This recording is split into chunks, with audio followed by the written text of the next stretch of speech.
just start by saying that, I mean, I love Outlander, but this show is wild. I mean, do you read the book so you have an idea of what's coming, or do you just wait for the script and think, what am I going to find out I'm doing this season?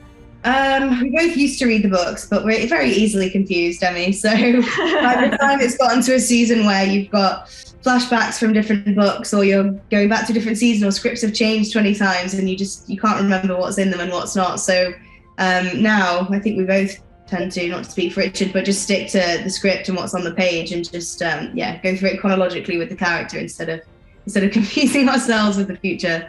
There's already some outstanding scenes, like the lady coming back to life in the church. Like, that must have been funny to film. I think Richard's still scarred.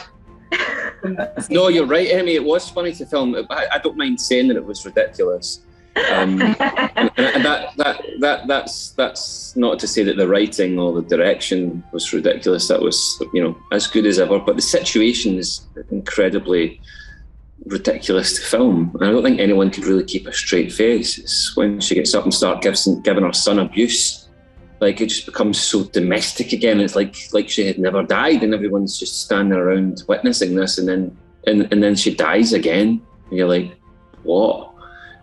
So, and just the way it all happens, and the conviction with which it was played, which is, great, and kind of what you want. But even from the Sin Eater and the whole thing, the way it played out was. And I could see Sam and Katrina behind camera when there was a couple of tight shots that I had to do in that, because I'm up kind of upstage centre at the podium thing. I could see them laughing, and no one's really able to keep a straight face. So you can't take the situation seriously when the cast out the other side of the camera giggling about it. It is. I mean, it's just because it's like 2 minutes later she dies again, and it's kind of like, okay, as we were. Yeah, and it's like, so do we grieve afresh, or do we continue grieving as we were before she resurrected? Like, how does this work? You've got to love it. But I mean, for Brie and Roger, you guys start the season in quite a sort of peaceful time in your lives, which I can definitely see changing.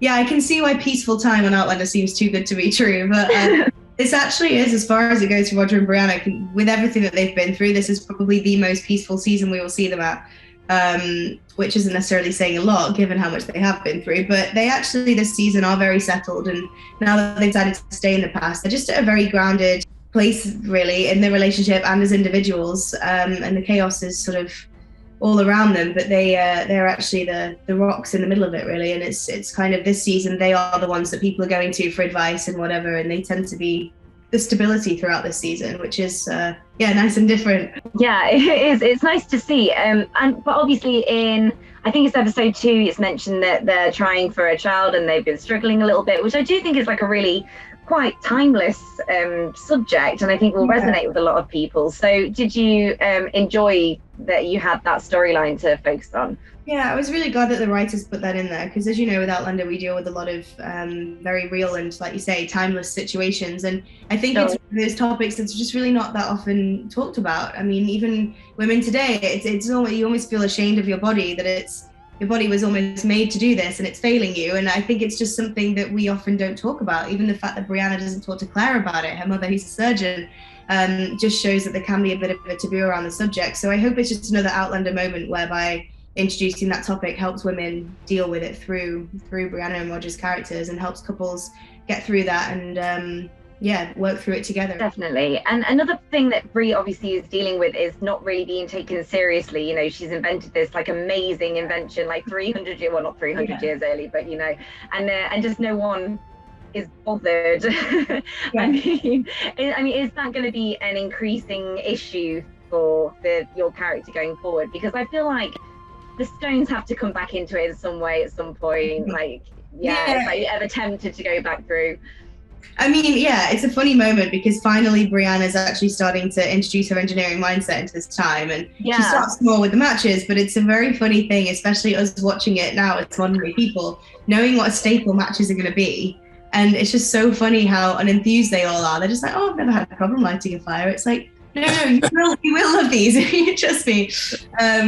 And I think, then in that moment, it's another kind of punch in the gut for Brie of like, oh, well, you must just be pregnant if you have good news, because obviously that would just be the biggest news for a woman at that time. And so it really lays the groundwork in that first step for Brianna to make some changes on the mentality of the rich. But her inventions definitely get bigger and bolder. So Matches is just the start. I was going to ask, actually, if either of you two did go back to that time period, what invention would you bring with you?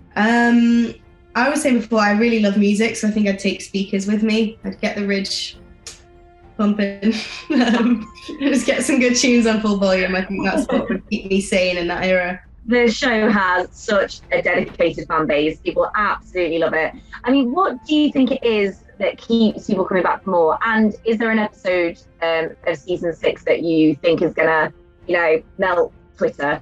I think what keeps people coming back is that there's so much in the show for everyone, whether you like drama or action or sci-fi or whatever. There really is a bit of it for any demographic. And I also think that because then it's rooted in true historical events, it just makes you connect to it that bit more, because it's rooted in reality. So even all of the far-fetched ideas seem a little bit more realistic. So I think people just really connect to the characters in that sense. And I think each season, each episode, even with the flashes between different time periods and whatever else, I think it really keeps you on your toes. So it's always fresh and new. It's never getting stale. And so I think people just keep coming back for more, because you never know what to expect. And as for this season, I don't know, Richard, do you have a favorite? I feel like this season it's so fast paced that it almost runs as one episode.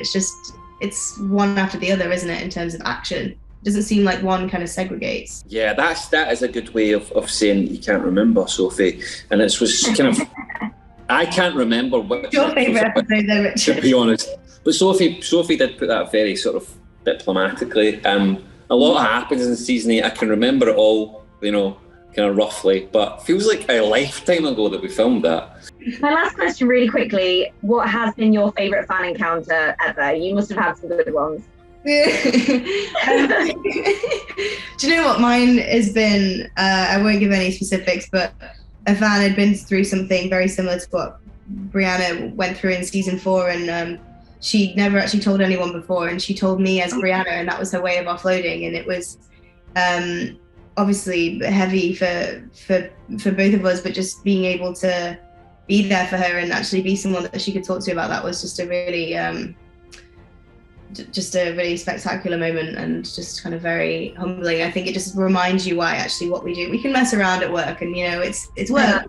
We have a laugh on set, we do things, but actually when you have moments like that, it really hits home how much these characters in the show really does mean to people, and it's just very moving and very humbling. That's amazing. Well, thanks so much for your time, guys. It was lovely chatting. Appreciate it.